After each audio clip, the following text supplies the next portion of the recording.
अच्छा गुरुजी, कल बातचीत में आपने एक और विषय का ज़िक्र किया था। वो था कि अपना जन्मदिन कैसे मनाएँ?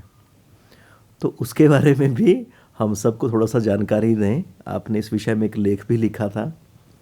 हाँ, मैंने एक किताब भी इस बारे में लिखी थी कि बच्चों का जन्मदिन कैसे मनाएं। हम पाश्चात्य दृष्टि से बच्चों का जन्मदिन मनाते हैं, वो हमारी परंपरा के अनुकूल नहीं है। सबसे पहली बात यह है कि हम बच्चों के सामने जब रखते हैं तो उसमें मोमबत्ती रखते हैं और मोमबत्तियों में फूंक मार करके उनको बुझाते हैं। फूंक मार के दीपक बुझाना हमारे यहाँ 13वीं में जब बच्चा कोई जो आदमी मरता है तो उसका जो चिराग जलाया जाता है तो उसको फूंक मार करके बुझाया जाता है। और पंजाब में तो गाली ये दी जाती है। हमने जब किताब बेचने गए तो हमने पंजाबियों से पूछा, तुम जब लड़ती हो तो क्या गाली देती हो? तो कह रहे हैं हमें कोई याद थोड़ी है गाली क्या देते हैं। हमने कहा हमने सुना है आप ये गाली देती हो तेरा दीवा ही गुल हो जाए, यानी तेरे घर में कोई चिराग जलाने वाला रहा है, तेरे घर का दीवा गुल हो जाए। तो दीवा गुल करना जो है ये बहुत बड़ी गाली है। फूंक मार करके दीवा मत बुझाओ। जब चिराग जलाओ तो बच्ची को पीछे खींच लो, चिराग अपने आप बच जाएगा, लेकिन फूंक मत मारो। फूंक मारने का मतलब है आप अपने घर का दीवा गुल गुल कर रही है। रहो न कुल कोई रो न हारा। तो दीपक में इस तरह से। और अब जो है यही हो गया है कि मोमबत्ती जले तो एकदम वो कहते हैं सिन्हा जी ने मना किया था मोमबत्ती फूंक मार के मत बुझाना।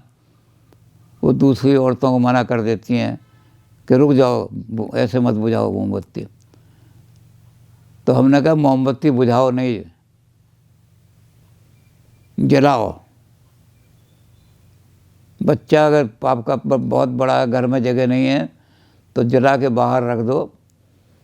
तो जो भी उधर से गुजरेगा, आज तो आपके घर में दिवाली है, क्या बात है, बड़ा अपने मोमबत्ती बाहर लगा के दीपक कि ये हमारे बच्चे का जन्मदिन है। तो जो नहीं भी आशीर्वाद देते हो जी अंदर है तेरा बालक भैया, बड़ी उम्र हो उसकी, उम्र दराज हो। इसके बाद हमने कहा कि मोमबत्ती में एक और बात होती है।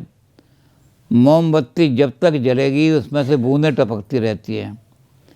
तो जिन बच्चों के जन्मदिन पर मोमबत्ती जलाई जाएगी वो हमेशा रोते ही रहेंगे। उन्हें 2 लाख का पैकेज भी मिल गया तो कहेंगे गुजारा नहीं होता, क्या करें, रो रहे हैं सारे, सिर पीट रहे हैं। तो इसलिए दीपक जलाओ। दीपक में ऐसी बात नहीं होती, दीपक में कभी बूंदें नहीं जलती, दीपक कभी नहीं रोता, प्रकाश है। तो उस बच्चे के जीवन में सदा प्रकाश रहे, और प्रकाश रहेगा तो क्या करेगा वो बच्चा, वो 1000 रुपये भी अगर मिल रहे हैं उसके तनख्वाह के तो कहेगा भगवान अच्छी दाल रोटी दे रहा है, गुजारा खूब हो रहा है।